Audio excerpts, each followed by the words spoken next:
Nouvelle édition de Métro News pour cette semaine. Madame, monsieur, bonsoir. Bienvenue dans notre rendez-vous d'actualité. À la une de ce mercredi, ce 10 décembre 2025, l'UNESCO a inscrit à l'unanimité le compas sur la liste du patrimoine culturel immatériel de l'humanité. Cette reconnaissance constitue une nouvelle victoire culturelle pour Haïti après l'inscription de la soupe Joumou en 2021 et de la cassave en 2023. L'ancienne représentante d'Haïti à l'UNESCO, Dominique Dupuy, sera avec nous dans ce journal. Le haut-commissaire de l'ONU aux droits de l'homme, Volker Turk, s'alarme de la dégradation en Haïti, où l'expansion des gangs a causé 5153 morts cette année. Il dénonce aussi l'usage de drones par une compagnie privée pour les forces gouvernementales, qui a déjà touché des civils, et appelle au respect des droits humains à l'occasion du 77e anniversaire de la Déclaration universelle des droits de l'homme. Également à la une de ce mercredi, plusieurs dizaines de personnes handicapées ont manifesté devant la primature à Musso pour réclamer un accompagnement pendant les fêtes de fin d'année et dénoncer leurs conditions de survie difficiles. Elles accusent l'État de les abandonner, exigent des mesures urgentes et menacent d'intensifier leur mobilisation.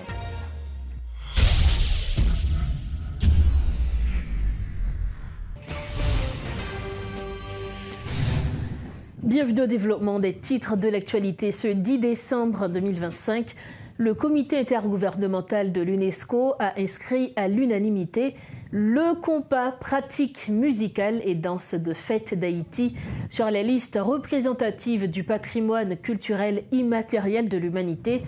Ce dossier déposé en mars 2024 a été initié et suivi dès 2021 par Dominique Dupuy, alors déléguée permanente d'Haïti auprès de l'UNESCO, comme l'avaient été précédemment ceux de la soupe Joumou en 2021 et de la cassave en 2023. Après la qualification des Grenadiers pour le Mondial 2026, la validation du compas en tant que patrimoine culturel et immatériel de l'humanité représente une autre victoire pour la culture haïtienne. L'ancienne ministre des Affaires étrangères et des cultes et ex-chef de la délégation d'Haïti à l'UNESCO, Dominique Dupuy, est avec nous en visioconférence pour revenir sur cette nouvelle reconnaissance internationale du patrimoine haïtien. Madame Dominique Dupuy, bonsoir. Merci d'être avec nous à Métro News. Bonsoir Madame Matelmi, merci de m'avoir invité à vous rejoindre. C'est un plaisir de retrouver Métropole. Alors, le compas devient officiellement patrimoine culturel immatériel de l'humanité. C'est l'UNESCO qui en a fait l'annonce ce 10 décembre 2025. En tant qu'ancienne ambassadrice d'Haïti à l'UNESCO, quelle est donc votre réaction? Évidemment, c'est une joie que je partage avec tout le peuple haïtien, avec tous les porteurs de ce savoir-faire, avec les musiciens, avec les artistes, avec les écrivains, avec surtout les amateurs du compas, ceux qui le dansent, ceux qui le chantent, ceux qui le vivent et ceux qui le font vivre. Et c'est vraiment un moment de sentiment d'accomplissement, de joie, de fierté et une belle façon de terminer cette année 2025 qui a été malheureusement une autre année éprouvante pour notre Haïti et qui heureusement se termine avec deux grandes bonnes nouvelles. Je tiens à saluer ici la qualification de nos Grenadiers à la Coupe du Monde qui nous a fait vibrer et bien entendu cette reconnaissance pour le compas qui nous rend heureux et qui augure une bonne année 2026, je l'espère, pour Haïti. En effet, ce sont deux très bonnes nouvelles pour Haïti. Et qu'est-ce que représente cette reconnaissance pour le pays et surtout, quelles opportunités concrètes ça va apporter aux musiciens, aux producteurs et pour toute l'industrie culturelle haïtienne? À l'instar de l'inscription de la soupe Joumou et de celle de la cassave qui a suivi, donc dans les 3 années où j'ai été ambassadrice auprès de l'UNESCO, on a eu l'occasion de présenter pour la première fois ces 3 dossiers et de les réussir, donc de les aboutir jusqu'à l'inscription. Et le compas vient compléter une histoire qu'il fallait raconter dans les registres de l'humanité. Cette histoire, on l'a commencé avec la soupe Joumou. Il était important que cette inscription soit notre première, qu'elle soit notre entrée dans cette grande conversation avec l'humanité en leur rappelant le rôle pionnier qu'Haïti a joué dans la liberté pour tous. Ensuite, on a continué en élargissant cet espace de discussion, en inscrivant Haïti à sa place dans l'histoire millénaire de la région, mais aussi à cette croisée du bassin caribéen où il y a eu des chocs culturels, où il y a eu des blessures que nous portons encore comme Haïtiens, mais aussi des grandes innovations et une transmission intergénérationnelle entre des hommes et des femmes que l'avenir a amené à partager cette terre que nous appelons aujourd'hui Haïti. Et cette transmission, elle a été faite en dépit des grands défis qui nous ont été imposés, soit la colonie. Et la CASSAV a élargi ce débat, mais elle est restée dans la même trame de la souffrance qui caractérise la naissance de notre peuple et qui caractérise aujourd'hui le contemporain de millions d'Haïtiens. Ce qui était important pour nous comme troisième étape, troisième inscription, était de raconter une histoire de joie, une histoire de résistance, mais une résistance dans l'effervescence, une résistance dans l'amour, une résistance dans la joie d'être ensemble, une résistance dans la possibilité de tomber en amour une soirée, de danser, de se rencontrer, de se réconcilier, de célébrer un anniversaire de mariage. C'est le mien d'ailleurs ce soir, je fête mes 9 ans de mariage. C'est l'opportunité pour un père et une fille de danser ensemble. Moi, à 8 ans, je me souviens de ma première danse avec mon papa, le 31 décembre, quand il a pris ma main. Pour moi, c'était comme un rite d'initiation parce que j'étais enfin là, que je pouvais participer avec tout le monde qui dansait. Il m'a pris dans ses bras, on a partagé cette première danse. Tout ça, ça se fait au rythme du compas. Le compas est ce fil invisible qui unit les Haïtiens et les Haïtiennes malgré les défis. Gabriel Garcia Marquez nous parlait de l'amour au temps du choléra.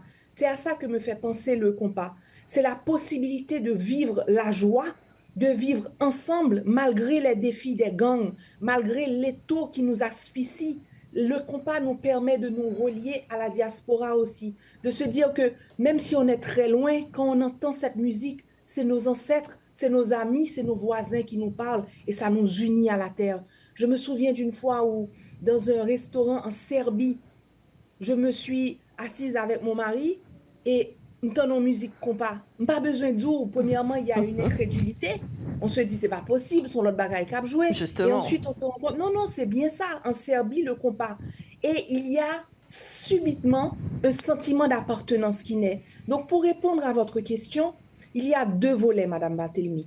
Premièrement, c'est qu'on ne peut pas répondre à la question de quelle retombée sans regarder le contexte actuel de notre pays et de la population haïtienne. Donc la première retombée, comme pour l'inscription du Joumou, qui est venue au lendemain de l'assassinat d'un président en fonction, comme au lendemain de la CASSAV, qui est venue après une année encore une fois, pleine de turbulences politiques, sociales, de déplacés, de meurtres, d'assassinats, d'enlèvements, et bien cette inscription aussi, elle vient à la fin d'épreuves qui affligent notre population. Donc c'est une bouffée d'air frais pour nous rappeler notre humanité, pour nous rappeler ce qu'il y a de bon, de joyeux, une petite goutte d'espérance dans tout ce schéma sombre qui nous tombe dessus tous les matins. Et donc, la deuxième retombée, c'est de permettre à nos porteurs de ce savoir-faire, à nos musiciens, à ceux qui s'identifient au compas. Et moi, j'ose croire que tous les Haïtiens, d'une façon ou d'une autre, s'identifient au compas. C'est de pouvoir se reconnaître dans ces registres. Parce qu'en dépit des problèmes, l'histoire continue de s'écrire. À l'UNESCO, même si Haïti est bloqué, même si les artères principales sont complètement prises en otage, ah ben, la pizza continue à être inscrite, le reggae continue à être inscrit, la rumba continue à être inscrite. Donc ce registre, cette histoire, elle continue avec ou sans nous. Le défi, c'était de dire, on va continuer à participer dans ces débats. On va continuer à mettre l'empreinte d'Haïti dans ces registres parce que nous continuons à en valoir la peine. Nous continuons à être des êtres humains qui pouvons et qui devons occuper tout l'espace international, tout l'espace qui nous revient de plein droit, puisque nous avons contribué à le bâtir, à le rendre possible pour les autres et donc pour nous. Donc les retombées, c'est qu'un petit Chinois, un petit Australien, un petit Chilien qui un jour serait curieux des rythmes du monde, qu'il ne puisse pas seulement voir reggae, qu'il ne puisse pas seulement voir salsa, merengue, mais qu'il puisse aussi être curieux à chercher c'est quoi le compas. Donc c'est ça la retombée. Alors, il faut dire que, comme vous l'avez évoqué, cette reconnaissance nous rappelle la soupe Joumou inscrite en 2021, la Cassave inscrite en 2023, et nous espérons que justement Haïti va continuer sur cette belle lancée. Et c'est donc sur ces mots que nous refermons cette entrevue. Merci infiniment d'avoir été avec nous. Merci beaucoup, Madame Barthelemy. Mais si vous me le permettez, je tiens à remercier tous ceux qui, derrière et avec moi, ont permis cette inscription. Je suis honorée que vous m'ayez invitée, mais je ne suis que le porte-voix d'un effort qui a été collectif. Donc, avec ces quelques secondes, je tiens à remercier le ministère de la Culture qui m'a accompagnée à l'époque, la ministre Milcé Prophète, et aussi les porteurs, M. Patrick Audan qui a été médiateur de tous ces efforts, M. et Mme Rosenthal et Ricardson Dorsey qui a été l'expert rédacteur de ce dossier, parmi tant et tant d'autres qui ont participé à cet effort. La victoire nous revient à nous tous. Je tiens à ce que ce soit dit. Merci beaucoup. Merci encore à vous. Voilà. Merci, madame. Merci. Voilà donc les propos de Madame Dominique Dupuis, ancienne ambassadrice d'Haïti à l'UNESCO. Elle est avec nous ce soir pour parler de l'inscription du compas comme patrimoine culturel immatériel de l'humanité. Merci de votre fidélité à Metro News. Le haut-commissaire de l'ONU aux droits de l'homme, Volker Türk, s'est alarmé de la dégradation rapide de la situation en Haïti, rappelant avoir constaté lors d'une mission il y a 2 ans les effets de la violence généralisée. À l'occasion de la célébration de la Déclaration universelle des droits de l'homme, il indique que plus de 5000 personnes ont été tuées dans le pays cette année, un bilan alimenté par l'expansion des gangs sur l'ensemble du territoire. Il a également exprimé sa préoccupation face à l'usage de drones par une compagnie privée opérant pour les forces gouvernementales, soulignant que ces opérations ont déjà touché des civils. Écoutons les propos de Volker Türk. Absolument, la situation en Haïti est quelque chose qui nous préoccupe énormément. Comme vous savez, moi, j'étais en mission là-bas et en visite là-bas il y a 2 ans et j'ai suivi de très près la situation depuis. Et en fait, si on regarde les chiffres, on a vu cette année, on a documenté 5153 personnes qui étaient tuées. On voit de plus en plus que ce sont bien sûr les gangs qui se répandent dans le territoire, pas seulement au Port-au-Prince, mais on est aussi concerné ou préoccupé par le fait que le gouvernement et les forces, parce qu'ils utilisent une compagnie privée qui a utilisé des drones, et évidemment ça aussi peut, et ça a déjà affecté des civils. Et je pense que justement dans des opérations du maintien du droit, c'est très important de respecter les droits humains et tout impact que ça peut avoir de leurs mesures sur les personnes. L'Institut national pour la défense des droits économiques, sociaux et culturels a organisé une cérémonie officielle à l'occasion des 77 ans de la Déclaration des droits de l'homme. Autour du thème « Gouvernance, justice et droits humains », garantir l'état de droit en Haïti. Cette activité s'est déroulée en présence de plusieurs personnalités. Le coordonnateur de la structure, Maître Fredo Jean-Charles, en a profité pour déplorer le fait que les droits fondamentaux de la personne humaine ne soient toujours pas respectés, plus de 7 décennies après l'adoption de la déclaration. Lors de cette initiative, Maître Fredo Jean-Charles a appelé les autorités étatiques à assumer pleinement leurs responsabilités afin de garantir les droits inaliénables des citoyens, estimant, dit-il, qu'il n'est pas trop tard. Suivez ce reportage de Rodolphe Fierluis.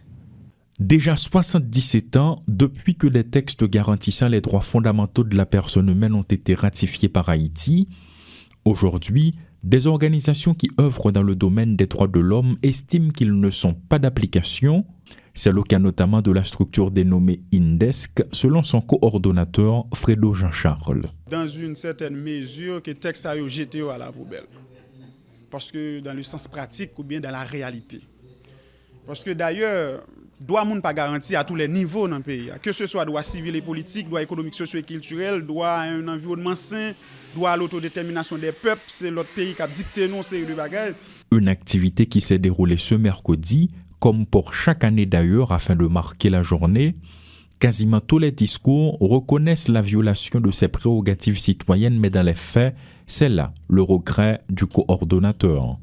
Nous avons dit que 77 l'année après, il y a pile bataille qui vous fait encore, justement pour non seulement faire droit ça effectif et réel pour nous jouir et pour être capable en quelque sorte créer des mécanismes réels institutionnels pour qu'il y ait des autorités responsables ayant le sens des responsabilités en fait pour capable créer conditions pour nous jouir dans la sérénité et dans la quiétude. Un document sera produit pour ensuite être acheminé à qui de droit en ce qui concerne les différents échanges. Nous allons concerter d'un commun accord pour nous voir dans quelle mesure nous avons vraiment contribuer à monde qui veut, acteurs qui veulent pour nous ça nous aborder pour améliorer justement question droits de l'homme et puis jouissance effective droits de l'homme et notamment on a parlé de l'état de droit. Enfin pour me finir donc activité ça nous avons trois concepts clés qui fait thématique là qui c'est justice, droits humains, état de droit. Le respect des droits fondamentaux de la personne humaine demeure un sujet de grande préoccupation pour les organismes de défense des droits humains, et ce, malgré les chiffres alarmants. Plusieurs dizaines de personnes handicapées ont manifesté ce mercredi 10 décembre devant les locaux de la primature à Musso pour exiger des accompagnements pendant les fêtes de fin d'année. Ces personnes vivant avec une déficience ont dénoncé leurs conditions de survie marquées par des difficultés persistantes. Elles fustigent le fait d'être livrées à elles-mêmes au mépris de leurs droits fondamentaux et appellent les autorités à prendre des mesures urgentes en cette fin d'année. À défaut, elles menacent d'intensifier leur mouvement. Reportage de Guerbigeon et de Guitry Choisier. Pancarte en main, ils ont totalement bloqué le passage à l'entrée de la primature. Certains arpentent le bitume en chaise roulante, d'autres s'appuient sur des cannes pour revendiquer leurs droits. Les personnes vivant avec un handicap n'ont pas tourné autour du pot pour interpeller les autorités gouvernementales sur leurs conditions de vie précaires en cette fin d'année. Mettez-nous dehors, les handicapés n'ont pas de logement, ils n'ont pas de vie. Les handicapés n'ont pas de goût. Nous demandons pour le secrétaire d'État, Premier ministre, pour dire moi handicapé. Nous-mêmes, nous sommes handicapés, la société handicapée et l'État. Nous avons amené la rue, nous avons mangé, nous avons l'hôpital, l'école, nous avons l'école, nous avons tout côté. Fini ce là, nous venons faire pour nous mettre compte dehors, pour nous comme la nous artistes. Nous qui est né, puis nous allons toucher TAS. Depuis 2024. Là, j'ai un an, et puis ça fait affaire. Des conditions de vie révoltantes qui sont totalement à l'opposé des obligations de l'État à leur endroit, dénoncent-ils. Certains d'entre eux sont des responsables d'organisations. C'est le cas de Verdieu-Willem, amputé depuis plus de 20 ans. Sur sa chaise roulante, il déplore que les handicapés soient laissés pour compte. Nous avons assainissement dans le là, nous avons fin d'année dans le là, nous-mêmes nous avons des participations pas nous. Mais nous sommes citoyens honnêtes, nous avons toute qualité de pièces. L'État m'a dit nous pour faire. Nous faisons pas dire nous rien. Nous disons nous à l'école d'aller. À l'emballage professionnel d'aller. Tout ça nous dit nous aller pour nous faire pour intégrer nous, c'est notre marinade et l'investissement passé. Comme sur l'équipe gang, capter des langues avec gang. Je veux dire si je ne collabore pas avec un gang, je ne vais pas faire la misère qui en découle au niveau de cette catégorie sociale est d'autant plus préoccupante que les déficiences physiques qui limitent certains accès. Ces personnes à mobilité réduite appellent à une intégration juste et à des mesures de soutien pour changer de cap en cette période de fête de fin d'année. Sans quoi, elles menacent d'intensifier leur mouvement. Nous demandons 15% de l'État, te dit nous gagnons dans toute bagaille parce que la Convention internationale dit dans toute bagaille l'État gagne nous gagnons 15%, il faut que nous-mêmes pour nous vivre heureux. Deuxièmement, nous demandons l'État, nous pinga, si je dis à nous porter la nuit parce que le carré de CPT, par contre, qui ça, les CPT, nous venons côté Premier ministre. Nous ne pouvons pas venir, dans 5 jours encore, on a planté l'arrière, on a préparé l'arrière encore parce que devoir nous faut autant de nous. Ces personnes à besoins particuliers ne demandent pas plus que de quoi se mettre sous la dent seulement quelques jours après la célébration de la journée internationale qui leur est consacrée le 3 décembre dernier. Elles dénoncent un système de corruption et de magouille qui les prive de leurs droits fondamentaux, lesquels sont garantis par des conventions signées par Haïti. Pour refermer la page nationale de Métro News, le Conseil présidentiel de transition a installé ce mercredi la commission de pilotage du projet de l'Institut national d'oncologie. Il s'agit d'une initiative visant à doter le pays de son premier centre de traitement du cancer financés par le budget national, a précisé le conseiller président Louis-Gérald Gilles, qui en a profité pour vanter le bilan du CPT en réaction aux critiques. De son côté, le conseiller président Leslie Voltaire dit observer avec amertume l'augmentation des cas de cancer dans le pays et espère que ce centre oncologique prévu dans le Grand Sud apportera un soulagement aux familles haïtiennes.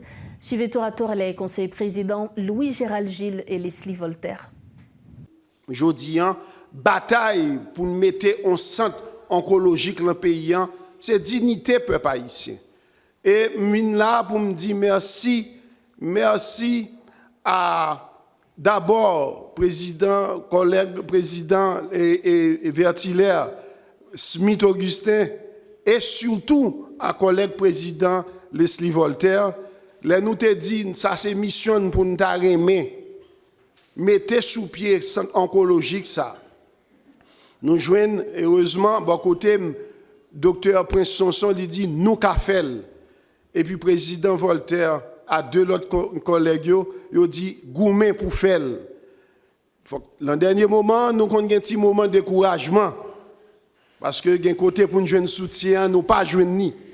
Mal fait plus jeune avec beaucoup de ministre finance qui aide.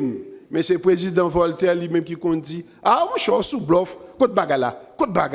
Chaque jour c'est lui qui encourage nous et puis jusqu'à ce que jodi nous joignent que le ministre finance tendez voix nous li budgétiser li concrétiser à travers le budget national là centre oncologique là li vinn tourner en réalité grâce m'a dit sincèrement à engagement président Voltaire qui sont chance pour nous-mêmes dans CPT, nous te gen moun sa comme moun qui gan pile expérience qui permettent que en pile dossier moun ap di nous pas gen bilan et ben nous gon bel bilan nous-mêmes dans CPT.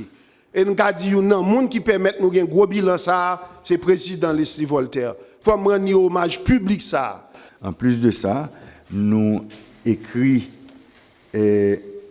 ministre Affaires étrangères là pour que lui demander une assistance de l'Agence internationale de l'énergie atomique pour venir garder que le terrain que nous choisissons, est-ce que eux-mêmes répondent à critères parce que nous pouvons manipuler du matériel radioactif qui peut avoir un impact. Et je pense que même si nous avons un pile bon architecte et ingénieur ici, pas de personne qui jamais fait un centre oncologique. Donc, nous allons l'obliger de faire un appel d'offres international. Nous allons demander et BID et aider nous à choisir une firme qui est habituée à faire ça déjà parce que matériel ça, manipuler des matériaux radioactifs, il est capable de plus de problèmes toujours si on ne fait pas le bien. Nous arrivons au terme de cette édition de Métro News. Avant de partir, le rappel des titres.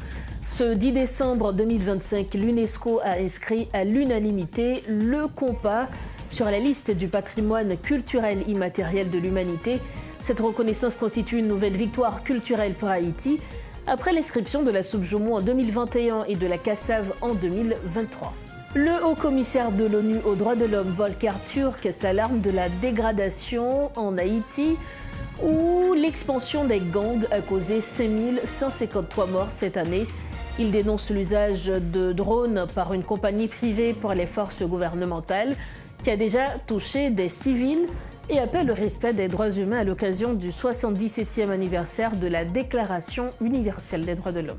Et puis plusieurs personnes en situation de handicap ont manifesté ce mercredi 10 décembre devant la primature à Musso pour réclamer un accompagnement pendant les fêtes de fin d'année et aussi dénoncer leurs conditions de survie difficiles.